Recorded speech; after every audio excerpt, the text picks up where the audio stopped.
148ാമത് മന്നം ജയന്തി ആഘോഷത്തിന്റെ ഉദ്ഘാടനത്തിനായി രമേശ് ചെന്നിത്തല പെരുന്നയിലെത്തി. 11 വർഷത്തെ അകൽച്ച അവസാനിപ്പിച്ചുകൊണ്ടാണ് ചെന്നിത്തല NSS ആസ്ഥാനത്ത് എത്തിയത്. NSS general secretary G Sukumaran നായരുമായി കൂടിക്കാഴ്ച നടത്തി. ഇരുവരും ഉടൻ മന്നം സമാധിയിലേക്ക് എത്തിയിരിക്കുന്നു. അവിടെ പുഷ്പാർച്ചന നടത്തിയതിനു ശേഷം തിരികെ വരികയാണ് ജി സുകുമാരൻ നായർക്കൊപ്പം തന്നെ രമേശ് ചെന്നിത്തലയും കടന്നു വരുന്ന കാഴ്ച. അതിനൊപ്പം തന്നെ ശിവകുമാറുണ്ട്, കൊടിക്കുന്നിൽ സുരേഷുണ്ട്, KB ഗണേഷ് കുമാറുണ്ട്. 11 വർഷക്കാലത്തിന് ശേഷമാണ് രമേശ് ചെന്നിത്തല അവിടെ നിന്ന് പെരുന്നയിലേക്ക് പോകുന്നത്. നമുക്ക് ഓർമ്മയുണ്ട്, കടുത്ത വലിയ രാഷ്ട്രീയ വിവാദങ്ങൾക്ക് കാരണമായ ഒരു കാലഘട്ടമാണ്. താക്കോൽ സ്ഥാനത്തെ തുടർന്നുണ്ടായ ആ പരാമർശത്തെ തുടർന്നുണ്ടായ വലിയ അകൽച്ചയാണ് ഉണ്ടാകുന്നത്. രമേശ് ചെന്നിത്തല താക്കോൽ സ്ഥാനത്തേക്ക് വരണം എന്നുള്ള ജി സുകുമാരൻ നായരുടെ തിരുവനന്തപുരത്തെ പ്രഖ്യാപനം. അതിനുശേഷം അദ്ദേഹം വരുന്നുണ്ട്. പക്ഷേ തൻ്റെ മതേതര ക്രെഡൻഷ്യലിനെ ചോദ്യം ചെയ്യാൻ ഉതകുന്ന തരത്തിലുള്ള പ്രസ്താവന NSS ആചാര്യൻ്റെ ഭാഗത്തുനിന്ന് ഉണ്ടാകാൻ പാടില്ലായിരുന്നു എന്ന കർശന ബുദ്ധിയായുള്ള രമേശ് ചെന്നിത്തലയുടെ പ്രസംഗമാണ്, മുന്നറിയിപ്പാണ് ഈ വലിയ അകൽച്ചയ്ക്ക് വഴിവെക്കുകയും ചെയ്തത്. കൂടുതൽ വിവരങ്ങളുമായി ഷിനോജ് ചേരുന്നുണ്ട് പെരുന്നയിൽ നിന്ന്. ഷിനോജ്, രമേശ് ചെന്നിത്തല അല്പസമയത്തിനകം പ്രതികരിക്കുമെന്നാണ് നമ്മൾ മനസ്സിലാക്കുന്നത്. എന്താണ് അദ്ദേഹത്തിൻ്റെ ഒരു നിലപാടിപ്പോൾ? മാർഷല, ഈ യോഗത്തിന് മുൻപ് ചെന്നിത്തല പ്രതികരിക്കാനുള്ള സാധ്യത വളരെ കുറവാണ്. ഒരുപക്ഷെ ഈ ഉദ്ഘാടന പ്രസംഗ സമയത്തായിരിക്കും രമേശ് ചെന്നിത്തല പ്രതികരണം ഉണ്ടാകും. കാരണം വലിയൊരു തിരക്കുണ്ട്. അതുകൊണ്ട് തന്നെ നിലവിൽ ഈ ഉദ്ഘാടന സമയത്ത് മാത്രമാകും ഈ വിഷയത്തിൽ രമേശ് ചെന്നിത്തല പ്രതികരണം ഉണ്ടാകുക. എന്തായാലും ഏകദേശം ആകാംക്ഷകൾ കാത്തിരിക്കുന്നത് ഈ വിഷയത്തിൽ രമേശ് ചെന്നിത്തല പ്രതികരണം തന്നെയാണ്. ഒപ്പം സുകുമാരൻ നായർ ഏത് തരത്തിലാണ് രമേശ് ചെന്നിത്തല സ്വാഗതം ചെയ്യുക എന്നുള്ളതും ഏറ്റവും ആകാംക്ഷയുള്ള കാര്യമാണ്. പ്രത്യേകിച്ച് ED സതീശനോടൊക്കെ തന്നെ വർഷങ്ങളായിട്ട് NSS നേതൃത്വത്തിന് ഒരു അതിർത്തിയുണ്ട്. ആ അതിർത്തി ഇത്തരത്തിലുള്ള ഇന്ന് സ്വാഗതം പറയുന്നത് NSS ജനറൽ സെക്രട്ടറി സുകുമാരൻ നായരാണ്. ആ സ്വാഗതം പറഞ്ഞ സമയത്ത് ഏത് തരത്തിലാകും ഈ രമേശ് ചെന്നിത്തലയെ വിശേഷിപ്പിക്കാൻ പോകുന്നത് തുടങ്ങിയ കാര്യങ്ങളൊക്കെ തന്നെ ആകാംക്ഷ. 11 വർഷത്തെ മഞ്ഞ് ഒരുക്കിയിരിക്കുന്നു. 11 വർഷത്തെ പിണക്കം പെരുന്നയിൽ അവസാനിച്ചിരിക്കുന്നു. ജി സുകുമാരൻ നായരും അതുപോലെ തന്നെ രമേശ് ചെന്നിത്തലയുമായി ഒരുമിച്ചിരുന്ന് കൂടിക്കാഴ്ച നടത്തി. ആ കൂടിക്കാഴ്ചയ്ക്ക് ശേഷം മന്നം സമാധിയിലെത്തി രമേശ് ചെന്നിത്തല പുഷ്പാർച്ചന നടത്തി. ഇപ്പോൾ യോഗ നടക്കുന്ന പൊതുസമ്മേളനം നടക്കുന്ന ഹാളിലേക്ക് രമേശ് ചെന്നിത്തല എത്തുകയാണ്. ഈ സുകുമാരൻ നായർ അദ്ദേഹത്തിന് ഒപ്പമുണ്ട്. അത്തരത്തിൽ ഒരു മഞ്ഞൂരിക്കൽ ഇവിടെ നടന്നിരിക്കുന്ന പെരുന്നയിൽ നടന്നിരിക്കുന്നു. 11 വർഷത്തെ വലിയ രാഷ്ട്രീയ വിഷയങ്ങളൊക്കെ തന്നെ ചർച്ച ചെയ്ത പിണക്കങ്ങളൊക്കെ മാറ്റിക്കൊണ്ട് ഇരുവരും ഒപ്പം ചേർന്നതായി മന്നം ചെയ്ത് ആഘോഷം നടക്കുന്ന ഈ ഹാളിലേക്ക് ഇപ്പോൾ ഒരുമിച്ച് വരികയാണ്. മാർഷൽ മധു, രമേശ് ചെന്നിത്തല മന്നം ജയന്തിയിൽ എത്തുമ്പോൾ രാഷ്ട്രീയ കേരളം ഇങ്ങനെ ഉറ്റുനോക്കുകയാണ്. എന്താണ് ഇനിയും അവിടെ നിന്ന് എന്തെങ്കിലും ഒരു രാഷ്ട്രീയ സൂചന തരുമോ? വരാനിരിക്കുന്നത് ഇനിയും തെരഞ്ഞെടുപ്പുകളുടെ വർഷമാണ്.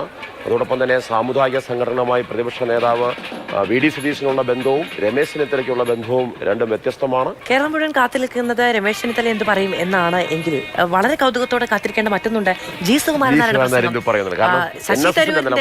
പ്രസംഗം. ശശി തരൂർ പിന്നീട് ദീർഘകാലത്തിന് ശേഷം അവിടേക്ക് എത്തുന്ന സമയത്ത് ഡൽഹി നായരെന്ന നാരായണ പണിക്കരുടെ പ്രസ്താവന തിരുത്തി പറയുകയുണ്ടായി ജി സുകുമാരൻ നായർ. 11 വർഷക്കാലത്തിന് ശേഷം രമേശ് ചെന്നിത്തല അവിടേക്ക് എത്തുമ്പോൾ എന്തായിരിക്കും സുകുമാരൻ നായർ പറയുക എന്നുള്ളതൊരു കൗതുകമാണ്. സമദൂരത്തിൽ മറ്റെന്തെങ്കിലും സമവായം സംഭവിക്കുമോ എന്നുള്ള കാര്യം കാത്തിരുന്ന് കാണേണ്ടതാണ്. ഇന്നും മാത്രമല്ല, KC വേണുഗോപാൽ, VD സതീശൻ, രമേശ് ചെന്നിത്തല, ശശി തരൂർ, അങ്ങനെ NSSന്റെ മുന്നിൽ കോൺഗ്രസിൻ്റെ നേതാക്കൾ നിരവധി പേരുണ്ട്. അപ്പോൾ സമുദായത്തിൻ്റെ സംരക്ഷണം ഏറ്റെടുക്കുന്ന സാമുദായികമായ പിന്തുണ ആർക്ക് നൽകും എന്നുള്ളത് ഇനിയുള്ള ദിവസങ്ങളാണ് നിശ്ചയിക്കുക. NSS പൊതുവെ രമേശ് ചെന്നിത്തലയുമായുള്ള ആ ബന്ധം കൂടുതൽ ഊഷ്മളമാക്കി എന്നാണ് നമുക്ക് മനസ്സിലാക്കാൻ വേണ്ടി സാധിക്കുന്നത്. രമേശ് ചെന്നിത്തലയ്ക്കും അതിനോടൊപ്പം തന്നെ പെരുന്നയിലും ജി സുകുമാരൻ നായർക്കുമൊക്കെ രാഷ്ട്രീയ വിവാദങ്ങൾ ഒഴിവാക്കണം എന്ന ഒരു കാഴ്ചപ്പാടുണ്ടെങ്കിൽ ഒരുപക്ഷെ ഇതിനെ ഒന്നും പറ്റി പരാമർശിക്കാതെ കടന്നു പോകും ഈ ദിവസം. അതല്ല, തൻ്റെ പ്രസ്താവനയെ തുടർന്നുണ്ടായ വിവാദങ്ങൾക്ക് അവസാനം കുറിക്കുന്ന ഈ വേദിയിൽ വെച്ച് ജി സുകുമാരൻ നായർ രാഷ്ട്രീയമായി എന്തെങ്കിലും മറ്റൊരു പ്രസ്താവന നടത്തുമോ എന്നടക്കമുള്ള കൗതുകങ്ങൾ നമുക്കുണ്ട്. അദ്ദേഹം വേദിയിലേക്ക് എത്തുന്ന തത്സമയ ദൃശ്യമാണ് നമ്മൾ കാണുന്നത്. മന്നം സമാധിയിൽ രമേശ് ചെന്നിത്തലയും സുകുമാരൻ നായരും എത്തുന്നു. ഇനിയുള്ള മണിക്കൂറുകളിൽ കേരള രാഷ്ട്രീയത്തിലെ ഒരു പ്രബല സമുദായത്തിൻ്റെ രാഷ്ട്രീയ നിലപാടുകളെ സ്വാധീനിക്കുന്ന തരത്തിലുള്ള എന്തെങ്കിലും ഒരു പരാമർശം ഉണ്ടാകും എന്ന് നമുക്ക് പ്രതീക്ഷിക്കാം.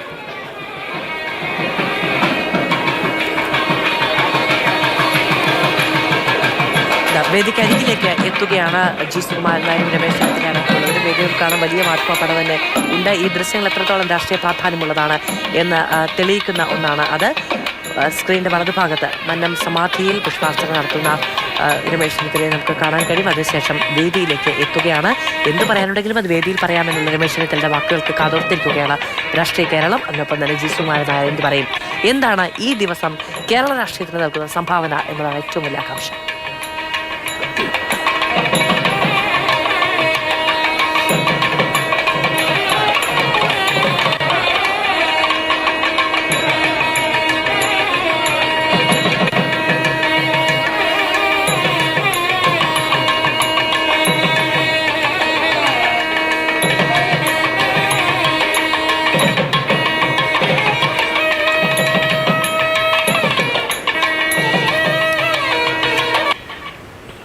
വേദിക്ക് അരികിലേക്ക് എത്തിയിരിക്കുകയാണ് ജി സുകുമാരൻ നായർ മുന്നിലുള്ളത്. അതിന് തൊട്ട് പിന്നാലെ തന്നെ രമേശ് ചെന്നിത്തലയുണ്ട്, അദ്ദേഹത്തോടൊപ്പമുള്ള നേതാക്കളുണ്ട്. എല്ലാവരും തന്നെ സ്റ്റേജിലേക്ക് കയറാൻ ഒരുങ്ങുകയാണ്. വേദി ക്രമീകരിക്കപ്പെട്ടിരിക്കുന്നു.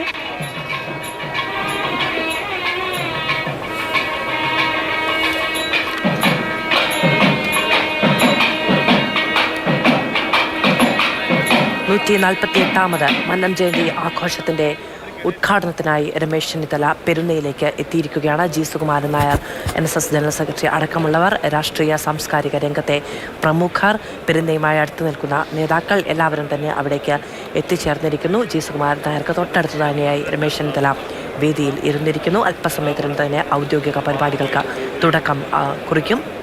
148ാമത് മന്നം ജയന്തി സമ്മേളനത്തിന് വിപുലമായ പ്രൗഢഗംഭീരമായ വലിയ ജനപങ്കാളിത്തമുള്ള സദസ്സും വേദിയും ഒക്കെ തന്നെയാണ് ഒരുങ്ങിയിരിക്കുന്നത്.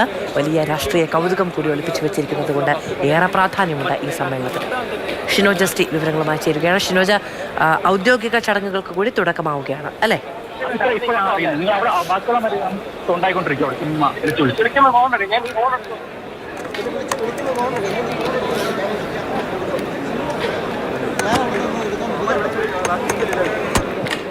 ഷിനോജ് തിരക്കിലേക്ക് എത്തിയിരിക്കുന്നു. മാധു, ഞാനിപ്പോൾ നോക്കുന്നത് നമ്മുടെ ചെറിയാൻ ഫിലിപ്പ് ഈ രമേശ് ചെന്നിത്തല NSS ആസ്ഥാനത്തേക്ക് എത്തുന്നതിന് മുമ്പ് തന്നെ ഒരു പ്രസ്താവന നടത്തിയിരുന്നു. അത് ശ്രദ്ധേയമാണ്. സമുദായ സമനീതി എന്ന തത്വത്തിൽ വിശ്വസിക്കുന്ന കോൺഗ്രസിൻ്റെ നേതാക്കളാരും ജാതിമത ശക്തികളുടെ അടിമകളാകരുത്.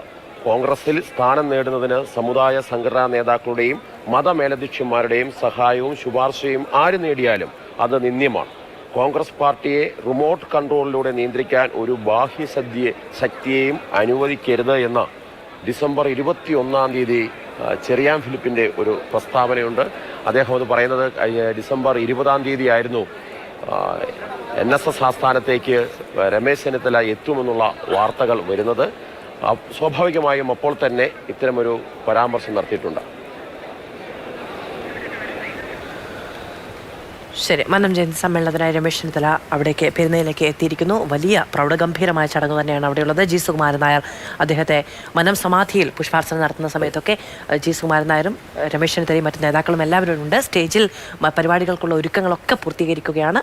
സ്വാഗത പ്രസംഗം, ആശംസകൾ അടക്കമുള്ള കാര്യങ്ങളൊക്കെ ഉണ്ട്. അതിനുശേഷം ഏറ്റവും കൗതുകത്തോടെ ആകാംക്ഷയോടെ കാത്തിരിക്കുന്ന 2 പ്രസംഗങ്ങളാണ്. ഒന്ന് രമേശ് ചെന്നിത്തലയുടേത്, ഒന്ന് ജി സുകുമാരൻ നായരുടേത്.